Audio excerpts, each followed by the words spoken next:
Hey tennis fans, I'm Grace Carter and this is Tennis Now, presented by Tennis Express. Tennis Express, order today and it ships today.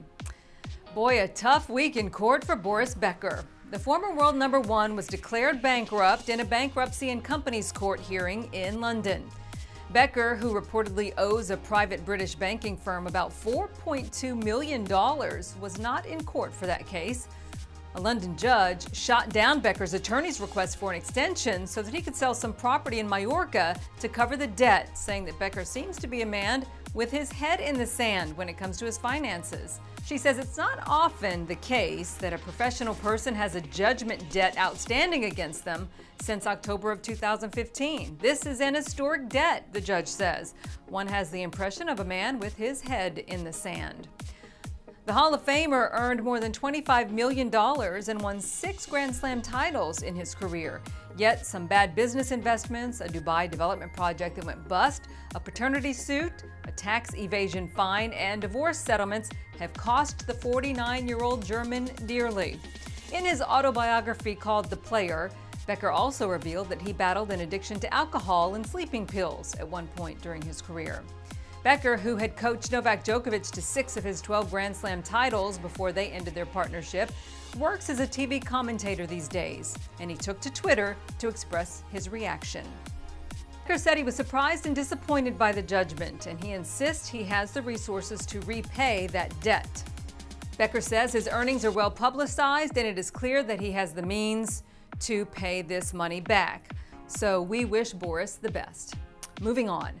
Players talk about facing Roger Federer as a major thrill. So, who does Roger like playing? He was asked that question in Halle this week. Federer said Pete Sampras, who he upset at the 2001 Wimbledon 4th round, was his favorite opponent.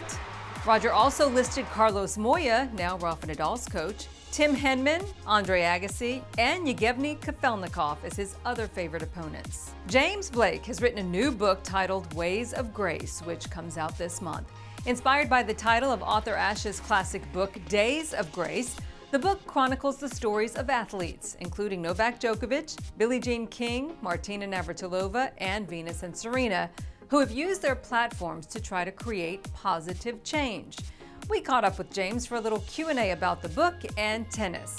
Check out the Tennis Now website if you'd like to see that complete interview. You'll remember back in 2015, James had a weird incident. He was tackled, body slammed, and handcuffed by an undercover police officer in a case of mistaken identity. It happened while he was standing in front of the Grand Hyatt Hotel in Midtown Manhattan. Among the revelations that James shared with us, the officer who body slammed him has never apologized, and in fact is still employed by the NYPD. James said if he had the chance to ever speak with the officer, he'd ask why he felt it was necessary to attack him the way that he did. James says that his feeling about that officer still being employed is that it's a shame that someone like that has the ability to make life or death decisions for the community that he polices. By the way, it should be stated that Blake is not suing the NYPD. James says he is fortunate to have what he has financially and that he doesn't want to turn this nasty incident into a financial windfall. Instead, he says he just wants to help people. Blake regards Serena Williams and Roger Federer as the greatest players of all time. He believes Nick Kyrgios has the potential to be world number one and probably win a lot of Grand Slams, but he says a lot of things have to go right for that to happen.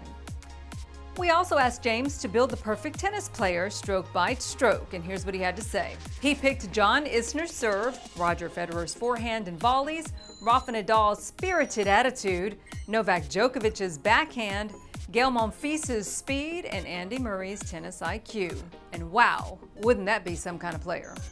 And in some bad news, British number 3 Dan Evans announced that he tested positive for cocaine in April. Evans says he made a mistake and he has to face up to it. He says he does not condone for 1 second to anyone that this was acceptable behavior. He says he's let a lot of people down, his family, his coach, his team, his sponsors, British tennis, and his fans. And he says he can only deeply apologize from the bottom of his heart. In 2007, Martina Hingis was hit with a 2-year ban after a positive cocaine test, which the former number 1 has denied was intentional.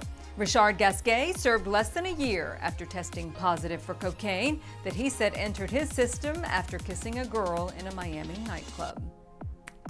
All right, Tennis Now photographer Christopher Levy has been in Birmingham this week shooting the tournament. So we're going to leave you now with some of his favorite shots. That's the news for now, everybody. I'm Grace Carter. We'll see you next time here on Tennis Now.